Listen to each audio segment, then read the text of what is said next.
ఉంటుందని నేను అనుకుంటున్నానండి. Okay, right. ఇంకా ఇదే అంశం నుంచి కదిరి రామ్ గారు ఏదైతే ఇప్పుడు ఈ ఆపరేషన్ సింధూర్ ఇంకా కొనసాగుతూనే ఉందంటూ కూడా ప్రధాని మోడీ అయితే చెప్తున్నారు. ఈ నేపథ్యంలో అమర్నాథ్ యాత్ర కూడా ఈ 3 నుంచి అయితే స్టార్ట్ అవుతుంది. ఇలాంటి ఆల్రెడీ ఇంటెలిజెన్స్ నుంచి కూడా ఈ యొక్క అమర్నాథ్ యాత్రలో గతంలో కూడా ఉగ్రదాడులు జరిగాయి, ఇప్పుడు కూడా ఇంకెక్కువ జరిగేటువంటి అవకాశాలు ఉన్నాయని కూడా ఇంటెలిజెన్స్ కూడా చెప్తుంది. ఇలాంటి సమయంలో ఈ యాత్రకు ఈ భద్రత పెంచడం వల్ల ఈ ఉగ్రదాడిని అరికట్టవచ్చా, లేదంటే ఇలాంటి ఇబ్బందికర పరిస్థితులలో ఈ యాత్రను కొనసాగించడం కరెక్టే అంటారా? అందరికీ నమస్కారం. నమస్తే అండి. ఈరోజు అమర్నాథ్ యాత్రకు సంబంధించి మనం 3 విషయాల్ని పరిశీలించాల్సి ఉంటుంది.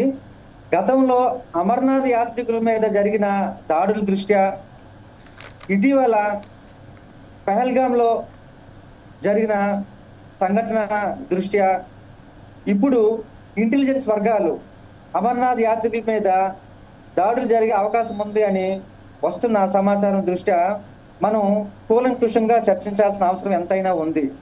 నేనైతే స్పష్టంగా చెప్తున్నాను, ఈ ఉగ్రవాదులు ఏదైతే భారతదేశం ఉగ్రవాదుల్ని ఏ రకంగా తుడిచిపెట్టిందో దానికి గుణపాఠంగా ఇంకొకసారి తప్పు చేయరని నేను భావిస్తున్నాను. మరొకసారి కానీ ఇటువంటి దుశ్చర్యలకు కానీ పాల్పడినట్లయితే ఇంకా ఉగ్రవాదం అనేది తుడిచిపెట్టుకుపోవడానికి భారత దళాలు సిద్ధంగా ఉన్నాయనే సంకేతాలను ఆల్రెడీ మానవ ప్రపంచానికి చెప్పడం జరిగింది. కాబట్టి అమర్నాథ్ యాత్రికుల మీద ఎటువంటి దాడులు జరగకూడదనే నేను కోరుకుంటున్నాను, జరగవనే ఆశిస్తున్నాను. ఖచ్చితంగా అటువంటి దాడులు అయితే ఏమైనా జరిగాయి అంటే మరి ఉగ్రవాదానికి ఇదే ఆఖరి ఫైనల్ జస్టిఫికేషన్, ఇంకా తుడిచిపెట్టుకుపోయే పరిస్థితి అయితే ఉంటుంది. ఇప్పుడు ఏదైతే ఆపరేషన్ సింధూర్ తర్వాత పరిస్థితులు సన్నగిల్లాయా, ఉగ్రవాదం వెనకడుగు వేసిందా లేదా ఇంకా వాళ్ళు దాన్ని అవకాశంగా తీసుకొని ప్రతీకారం తీర్చుకోవడానికి ఇంకా వాళ్ళు విజృంభిస్తూ ముందుకు వస్తారా అనేది ఇక్కడ చర్చనీయాంశం.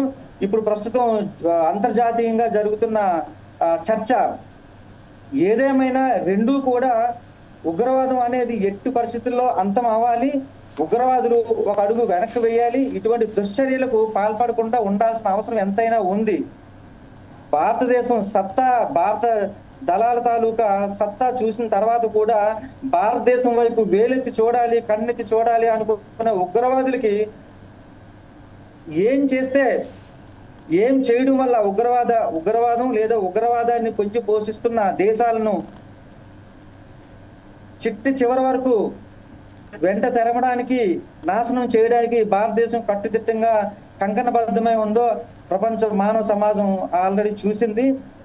కాబట్టి ఇప్పటికైనా ఉగ్రవాదం విషయంలో మరొకసారి ఏదైతే భారతదేశంలో వాళ్ళు భారతీయుల జీవితంలో భాగమైనటువంటి అమర్నాథ్ యాత్ర, ఇది వాళ్ళకు సెంటిమెంట్ తో కూడుకున్నది.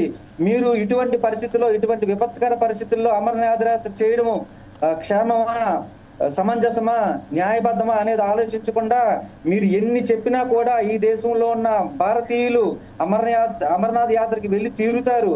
ఇది వాళ్ళ జీవితంలో పెనవేసుకున్నటువంటి, ముడిపెట్టుకున్నటువంటి ఇది ఆచారం, సాంప్రదాయం. కాబట్టి ఇటువంటి యాత్రకు వెళ్ళాలా వద్దా అనే మీమాంసను పక్కన పెట్టి వెళ్తున్న యాత్రికుల మీద దాడులు చేయడం అనేది తప్పు అనేది మనం సమాజానికి ఇవ్వగలగాలి, సమాజానికి చెప్పగలగాలి, ఉగ్రవాదానికి చెప్పగలగాలి.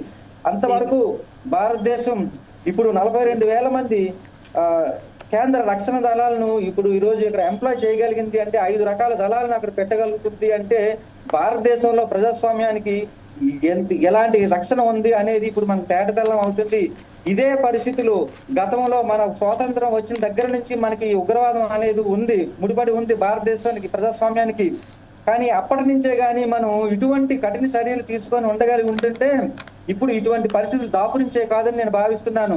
గతంలో మనం నిమ్మకు నీరెత్తినట్టు ఉండి కాముగా పరిశీలిస్తూ వాళ్ళకి అటు ఇటు కాకుండా ఉంటూ వాళ్ళకి చేతువాటంగా ఉండడం వల్ల ఇప్పుడు ఉగ్రవాదం ఈ రకంగా వేలునుకు పోయింది.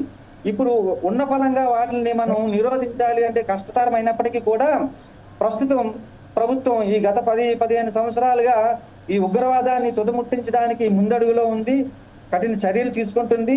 దానికి నిదర్శనం సింధూర్. కాబట్టి ఉగ్రవాదం అనేది, ఈ దాడులు అనేది చెడ్డది, చేయకూడనిది, అమానవీయం. ఇది నిరంకుశత్వానికి సంబంధించిన విషయం. ఇది ఒక దేశం ఇంకొక దేశాన్ని వాళ్ళ శాంతి భద్రతలకు సంబంధించిన విషయం, అక్కడ ఉన్న ఆచార వ్యవహారాలకు, సంస్కృతి సాంప్రదాయాలకు సంబంధించిన విషయం, వాళ్ళ మనోభావాలకు సంబంధించిన విషయం.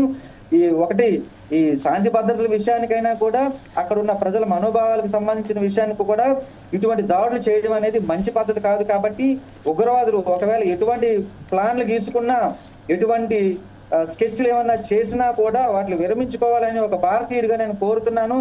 నా భారతీయులు రాబోయే కొద్ది రోజుల్లో వాళ్ళకు సంబంధించిన అమరనాథ యాత్ర చేసుకోవడానికి సిద్ధపడుతూ ఉన్నారు.